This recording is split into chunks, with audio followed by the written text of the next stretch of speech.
Good morning, welcome back to ఎంఎంజెడ్ abaca ఛానల్కి. So మొదటి సామ్రాజ్యాలు, ఇది 6th క్లాస్లో 11th 11వ పాఠం అండి. సో ఇది మొత్తం point to point and practice bits అయిపోయినాయి. ఒక్క 3 ప్రాక్టీస్ బిట్స్ చేశాను. ఇక ఇప్పుడండి ఇది సెకండ్ వీడియో. ఈ వీడియో ఫస్ట్ టైం ఎవరైతే చూస్తున్నారో వాళ్ళు సబ్స్క్రైబ్ చేయండి, లైక్ చేయండి, షేర్ చేయండి. ఎందుకంటే ఇగో ప్రాక్టీస్ ఇక్కడ ఒకటి మొత్తం పాయింట్ టు పాయింట్ ఇవన్నీ చెప్పేసి 1 2 3 ప్రాక్టీస్ బిట్స్ చేశాను. లెంతీగా అవుతుంది వీడియో అని. సో ఇది చూస్తున్నవారు దీనికంటే ముందున్న వీడియో చూడండి, అర్థమవుతుంది. సో ఇప్పుడు 4th వన్ అండి. నర్మదా నది నుంచి కృష్ణా గోదావరి డెల్టా వరకు విస్తరించి ఉన్న విశాల సామ్రాజ్యాన్ని ఏర్పాటు చేసిన రాజులు ఎవరు? ఎవరు చెప్పండి? ఆంధ్ర శాతవాహనులు. నర్మదా నది నుంచి కృష్ణా గోదావరి డెల్టా వరకు విస్తరించి ఉన్న విశాల సామ్రాజ్యాన్ని ఏర్పాటు చేసిన రాజులు. మౌర్య సామ్రాజ్య స్థాపకుడు ఎవరు? మౌర్య సామ్రాజ్య స్థాపకుడు ఎవరు? చంద్రగుప్తుడు. చంద్రగుప్త మౌర్యుని మంత్రి అయిన చాణక్యుడు లేదా కౌటిల్యుడు ఏ గ్రంథంని రాశాడు? అర్థశాస్త్రము. మౌర్య సామ్రాజ్యంలో రాజ్యంలో జరిగే విషయాలను అధికారులు ఎలా పనిచేస్తున్నారు అనే సమాచారంను ఎవరు రాజుకు అందించేవారు? వీటిట్లు ఇస్తే కన్ఫ్యూజ్ అవుతారు. వీళ్ళెవరు? వేగులు. రాజ్యంలో జరిగే విషయాలను అధికారులు ఎలా పనిచేస్తున్నారు అనే సమాచారంను ఎవరు రాజుకు అందిస్తారు? రాజుకు అందించేవాళ్ళు. రాజ్యంలో జరిగే విషయాలను అధికారులు ఎలా పనిచేస్తున్నారని అధికారులకు తెలిపేది. కన్ఫ్యూజ్ కావద్దు. అధికారులు ఎలా పనిచేస్తున్నారు అనేది వేగులు. అధికారుల కోసం వేగులు అధికారులు. సో శాసనాల ద్వారా వర్తమానాన్ని ప్రజలకు చేరవేసిన మొట్టమొదటి రాజు ఎవరు? ఎవరు చెప్పండి? ఆన్సర్ ఇది మీరే చెప్పాలి. ఓకేనా? విన్నారు కదా ఈ ఆన్సరు. శాసనాల ద్వారా వర్తమానాన్ని ప్రజలకు చేరవేసిన మొట్టమొదటి రాజు ఎవరు? సో ఆన్సర్ చెప్పండి మీరు. కళింగ అనేది ప్రస్తుతం ఉన్న ఏ రాష్ట్రం యొక్క పాత పేరు? ఒడిషా. కళింగ యుద్ధంలో ఎంతమంది బందీలయ్యారు అని అశోకుడు తన శాసనంలో ప్రకటించాడు? 1,50,000. అశోకుడు ధర్మ ప్రచారం కోసం నియమించిన అధికారులను ఏమని పిలిచేవారు? ధర్మ మహామాత్రులు. మౌర్య సామ్రాజ్యం పతనం తర్వాత ఏ వంశం వారు సామ్రాజ్యాన్ని స్థాపించారు? శాతవాహనులు. శాతవాహన వంశ స్థాపకుడు ఎవరు? శ్రీముఖుడు. శాతవాహనులు శ్రీముఖుడు. కోటిలింగాల తెలంగాణలో ఏ జిల్లాలో కలదు? జగిత్యాల. శాతవాహనుల కాలంలో వేపుర గ్రామంలో చెరువు త్రవ్వించిన వారు ఎవరు? గహపతి. ఇక్ష్వాకుల రాజధానిని గుర్తించండి. విజయపురి. ఇక్ష్వాకులు ఎవరి వంశానికి చెందిన వారమని చెప్పుకున్నారు? రాముడు. శాంతములుడు వీరపురుషదత్తుడు ఏ వంశపు రాజులు? ఇక్ష్వాకులు. ఇట్లాంటి వీడియోస్ 2-3 సార్లు మీరు చూసారనుకోండి, ఒక 20 minutes ఉన్నా సరే, 15 నిమిషాలు ఉన్నా సరే, మొత్తం ఇట్లా నిద్రలోకి వెళ్ళి లేపినే చెప్తారు అన్నట్టు. అట్లా ఇక్ష్వాకులు ఎవరు అంటే ఇక్ష్వాకులు ఏ వంశంకు చెందిన వారని చెప్పుకున్నారంటే రాముడు వంశానికి అని అట్లా గుర్తుపట్టే విధంగా అయిపోతుంది. అందుకే రివిజన్ చేయమని చెప్తున్నారు కదా. అందరు జాబులు వచ్చిన వాళ్ళందరికీ టెట్లో 120 మార్కులు ఉన్న వాళ్ళందరూ రివిజన్ చేసిన వాళ్ళు, చదివిన వాళ్ళు కాదు, రివిజన్ చేసిన వాళ్ళు. నిజంగానే అందరు చదువుతారు, కానీ రివిజన్ చాలా తక్కువ మంది చేస్తున్నారు కాబట్టి అట్లున్నాం. ఎన్నిసార్లు రివిజన్ చేస్తే అంత ఫలితం. ఎవరి కాలంలో అశ్వమేధం, రాజసూయం వంటి ఖర్చుతో కూడుకున్న యాగాలను చేసి బ్రాహ్మణులకు విరివిరిగా దాన ధర్మాలు చేసేవారు? ఇక్ష్వాకులు. కుషానులు ఏ దేశం నుండి వలస వచ్చారు? కుషానులు చైనా. శకయుగం ప్రారంభమైన సంవత్సరంను గుర్తించండి. క్రీస్తు శకం 78.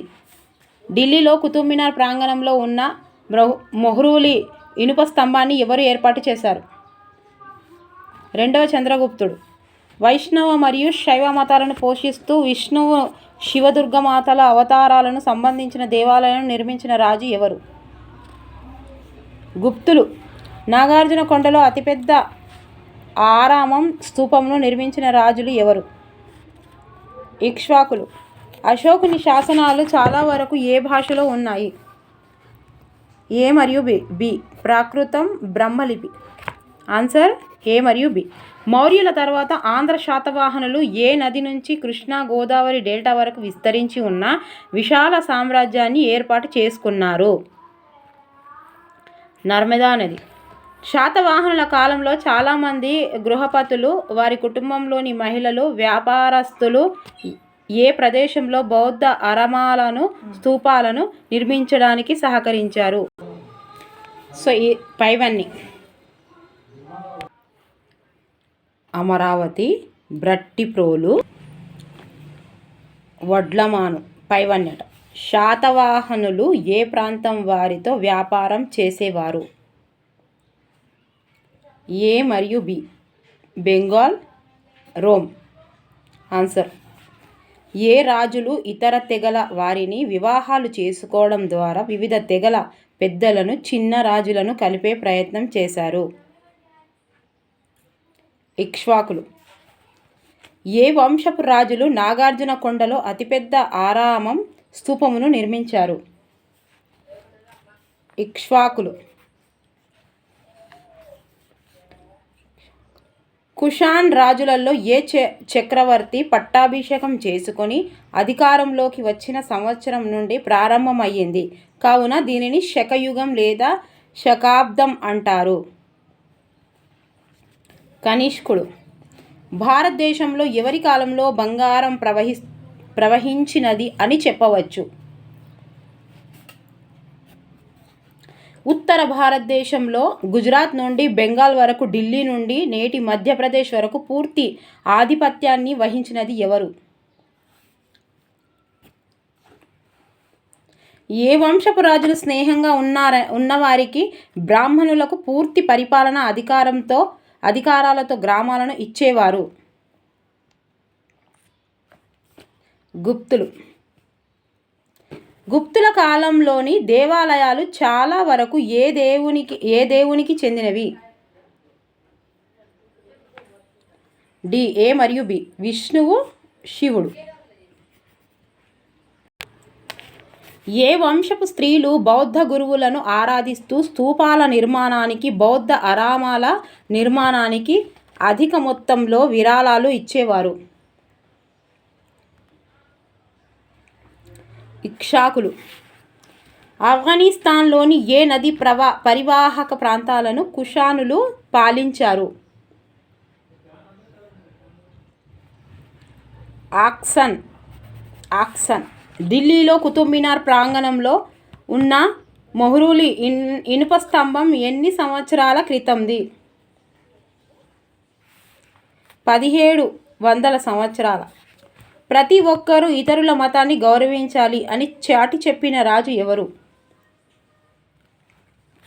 అశోకుడు. శక సంవత్సరానికి ప్రారంభించిన రాజు ఎవరు? కనిష్కుడు. కనిష్కు గట్ల గుర్తుపెట్టుకోరు. భారత ఉపఖండంలోని తొలి చక్రవర్తులలో వీరిని ఒకరిగా పేర్కొంటారు? చంద్రగుప్తుడు. మౌర్యుల కాలంలో చక్రవర్తి సందేశాలను అధికారులను ఎవరు చేరవేసేవారు? మౌర్యుల కాలంలో చక్రవర్తి సందేశాలను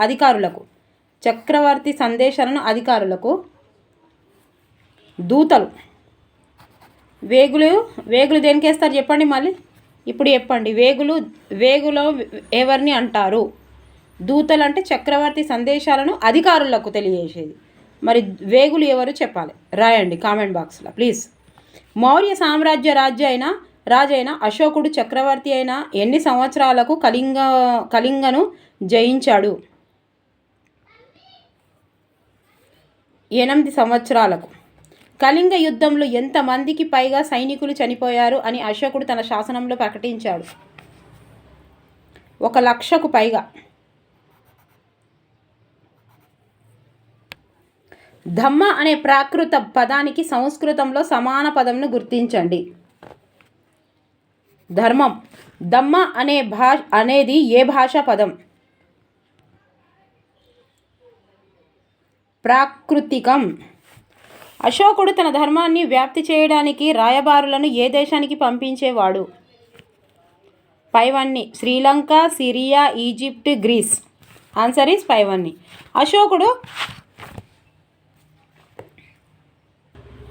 అశోకుడు తన ధర్మాన్ని సుదూర ప్రదేశాలైన సిరియా, ఈజిప్ట్, గ్రీసు, శ్రీలంకకు వ్యాప్తి చేయడానికి ఎవరిని పంపించాడు?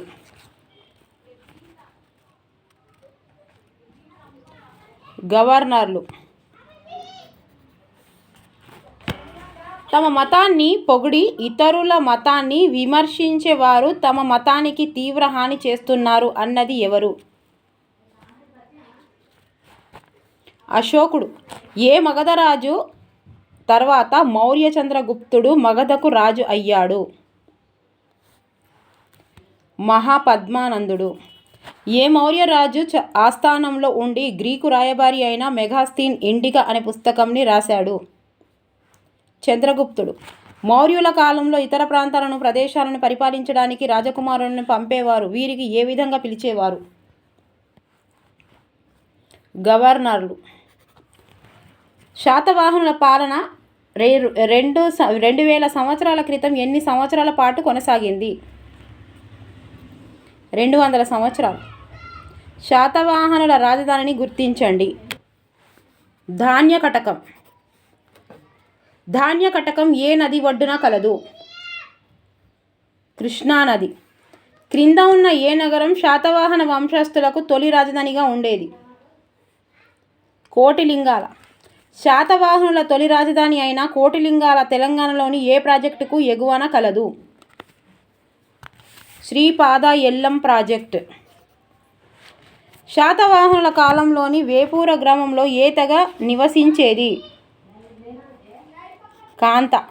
కోటిలింగాల ప్రాంతంలో ఏ రాజు నాణ్యాలు బయల్పడినవి? పైవన్నీ. శ్రీముఖుడు, కాన్వ,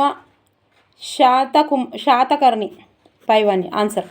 శాతవాహనుల కాలంలో ఉన్న వేపూర గ్రామంలో నివసించే కాంత అనే తెగకు అధిపతిగా ఎవరు ఉండేవారు? కుమారదత్త. శాతవాహనుల కాలంలో వేపూర గ్రామంలో ఉన్న జానపదానికి ఎవరు నాయకత్వం వహించేవారు? స్కందనాగ. ఏ రాజులు బ్రాహ్మణులకు, బౌద్ధ సన్యాసులకు చాలా భూములు దానంగా ఇచ్చారు? శాతవాహనులు. ఇక్ష్వాకుల రాజధాని అయిన విజయపురి ఏ నది ఒడ్డున ఉన్నది? కృష్ణా, గోదావరి. ఎవరి కాలంలో నాగార్జునకొండలో అతిపెద్ద బౌద్ధ ఆరామం స్తూపములు నిర్మించబడ్డాయి? ఇక్ష్వాకుల. 2000 సంవత్సరాలకు పూర్వమే కుషానులు క్రమక్రమంగా ఏ ప్రాంతం వరకు తమ సామ్రాజ్యాన్ని స్థాపించారు? ఆఫ్ఘనిస్తాన్. కుషాన్ రాజులలో ప్రఖ్యాతిగాంచిన రాజు ఎవరు? కనిష్కుడు.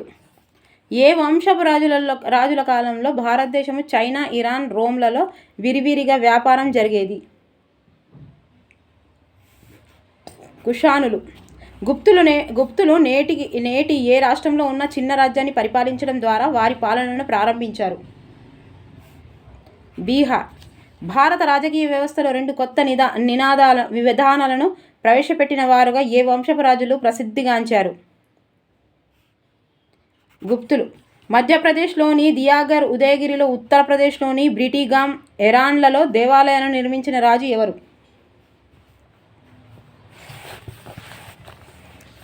గుప్తులు. ప్రపంచ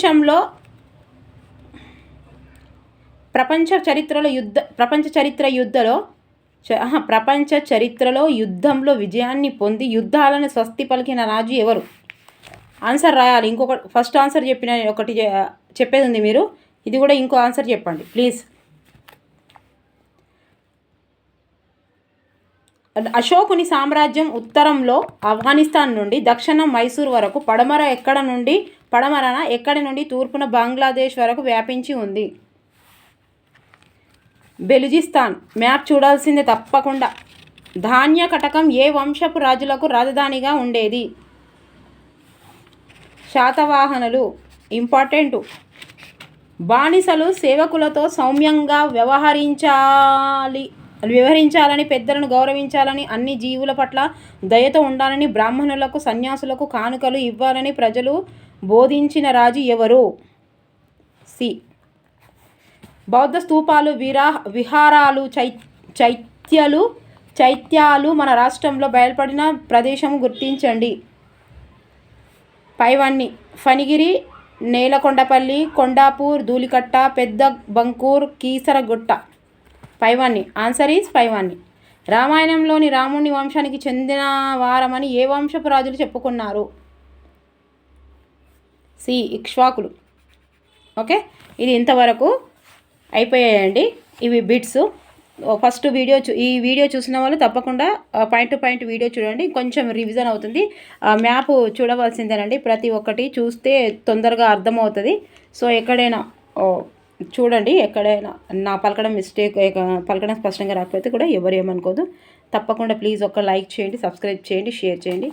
ఏదో క్వశ్చన్ ఇంపార్టెంట్. కాంపిటేటివ్ అంటేనే ఒకటి మొన్ననే మనకు తెలిసిపోయిందండి, ఒకటి ఇంపార్టెంట్ కాదు అని మనం ఏం గెస్ చేయలేము. ఎక్కడైనా ఇవ్వచ్చు, కాకపోతే వచ్చిన క్వశ్చన్ కాబట్టి ఇంపార్టెంట్ అని చెప్తాము. మొన్నటి వరకు ఇంటర్ వరకు ఖచ్చితంగా చదవాల్సిందే. మొన్న 10th ఇచ్చాడు, ఇప్పుడు ఇంటర్ ఇవ్వడానికి ఏం గ్యారెంటీ లేదు కదండి. ఇంటర్ నుండి ఇస్తే ఏం చేస్తున్నారు? సో అందుకే ఖచ్చితంగా చదువుకోవాల్సిందే. ఆ క్వశ్చన్ పేపర్ని తయారు చేసే వాళ్ళు ఎలా తయారు చేస్తారనే విషయం మనకు తెలియదు కాబట్టి ఇంటర్ వరకు ఖచ్చితంగా చదువుకొని ఉండవలసిందే. 1-2 మార్కులకు అయినా సరే. అది ఇంపార్టెంట్, ఇది ఇంపార్టెంట్ అని మనం ఎప్పుడు చెప్తామంటే, 1-2-3 సార్లు వచ్చిన క్వశ్చన్ మళ్ళీ వస్తే ఇంపార్టెంట్ అని చెప్తాము. అట్లా లేదు. మొన్న మనకు మొత్తం క్వశ్చన్ పీజీటీలు కానీ, టీజీటీలు కానీ, డిఎస్సీలు కానీ, హాస్టల్ వెల్ఫేర్ అన్నీ తెలిసినాయి. ఏది ఇంపార్టెంట్ కాదు, ప్రతి ఒక్కటి ఇంపార్టెంట్. వాడు ఇచ్చే విధానమే, క్వశ్చన్ తిప్పి ఇచ్చే విధానం వేరే ఉంటుంది. కంటెంట్ మన దగ్గర ఉంటే ఏం తిప్పిచ్చినా రాయగలే శక్తి మనకు ఉంటుంది. చిన్నగా ఇట్లా బిట్స్ నేర్చుకుంటే మొత్తం నేర్చుకోగలుగుతామండి. కాకపోతే తప్పకుండా ప్రాక్టీస్ మాత్రం చెయ్యాలి, రివిజన్ ప్రాక్టీస్ చేయాలి. తప్పకుండా టెట్లో మార్కులు స్కోర్ చేస్తా అనే వాళ్ళు నేను పదే ఎందుకు చెప్తున్నానంటే, లేదంటే డిఎస్సి చదవండి. ఇదే కంటెంట్ ఇక డిఎస్సి అంటే కంటెంట్, మెథడు, దీనికి ఇంపార్టెంట్ ఇస్తారు కదా. సో ఇప్పుడు ఈ టెట్ అంటే, సో టెట్ కూడా కంటెంట్. ఒక సోషల్ వాళ్ళకైతే నో ప్రాబ్లం, వాళ్ళకి 60% ఉంది కాబట్టి మొత్తం social content, method, psychology, Telugu, English ఇవి చదువుకుంటారు. ఇక ప్లీజ్ దయచేసి వీడియో నచ్చితే మాత్రం తప్పకుండా లైక్ చేయండి, సబ్స్క్రైబ్ చేయండి, షేర్ చేయండి. పక్కకున్న బెల్ ఐకాన్ మాత్రం తప్పకుండా నొక్కండి. మీ అభిప్రాయాలు, మీ సూచనలు, మీ సలహాలు తప్పకుండా కామెంట్ బాక్స్లో రాయండి. ఓకేనా? మీకు ప్రతి ఒక్కటి 6th నుంచి 10th వరకు దాదాపుగా ఒక్క లెసన్ కూడా బ్రేక్ కాకుండా మొత్తం అందించే బాధ్యత నేదండి. ప్రయత్నిస్తాను, 100% ప్రయత్నిస్తాను మొత్తం ఇవ్వడానికి. మీరు దయచేసి నా వీడియోస్ని ఫాలో కాండి అండ్ మీ సలహాలు, సూచనలు రాయండి అండ్ షేర్ కూడా చేయండి. ఒక లైక్ చేయండి ప్లీజ్ దయచేసి. Thank you for watching. By, take care.